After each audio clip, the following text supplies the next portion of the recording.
محمد بن سیرین نے حضرت ابو ہریرہ رضی اللہ تعالیٰ عنہ سے روایت کیا ہے، انہوں نے کہا کہ رسول کریم صلی اللہ علیہ وسلم نے ہمیں دوپہر کے بعد کی 2 نمازوں میں سے کوئی نماز پڑھائی، ظہر یا عصر کی۔ ابن سیرین نے کہا کہ حضرت ابو ہریرہ رضی اللہ تعالیٰ عنہ نے اس کا نام تو لیا تھا لیکن میں بھول گیا۔ حضرت ابو ہریرہ رضی اللہ تعالیٰ عنہ نے بتلایا کہ آپ نے ہمیں 2 رکعت نماز پڑھا کر سلام پھیر دیا۔ اس کے بعد ایک لکڑی کی لاٹھی سے جو مسجد میں رکھی ہوئی تھی، آپ صلی اللہ علیہ وسلم ٹیک لگا کر کھڑے ہو گئے۔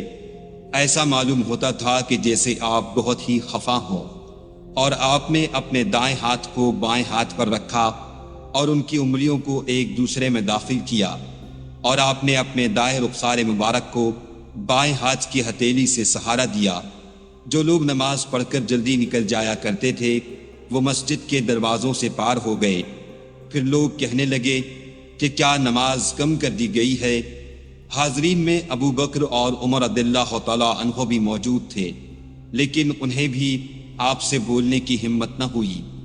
انہی میں ایک شخص تھے جن کے ہاتھ لمبے تھے اور انہیں ذوالیدین کہا جاتا تھا۔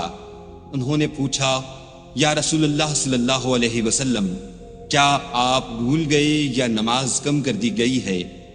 آپ نے فرمایا کہ نہ میں بھولا ہوں اور نہ نماز میں کوئی کمی ہوئی ہے۔ پھر آپ نے لوگوں سے پوچھا، کیا ذوالیدین صحیح کہہ رہے ہیں؟ حاضرین بولے کہ جی ہاں۔ یہ سن کر آپ آگے بڑھے اور باقی رکعتیں پڑھی، پھر سلام پھیرا، پھر تکبیر کہی اور سہو کا سجدہ کیا، معمول کے مطابق یا اس سے بھی لمبا سجدہ کیا، پھر سر اٹھایا اور تکبیر کہی، پھر تکبیر کہی اور دوسرا سجدہ کیا، معمول کے مطابق یا اس سے بھی طویل، پھر سر اٹھایا اور تکبیر کہی۔ لوگوں نے بار بار ابن سیرین سے پوچھا کہ کیا پھر سلام پھیرا؟ تو وہ جواب دیتے کہ مجھے خبر دی گئی ہے کہ عمران بن حسین کہتے تھے کہ پھر سلام پھیرا۔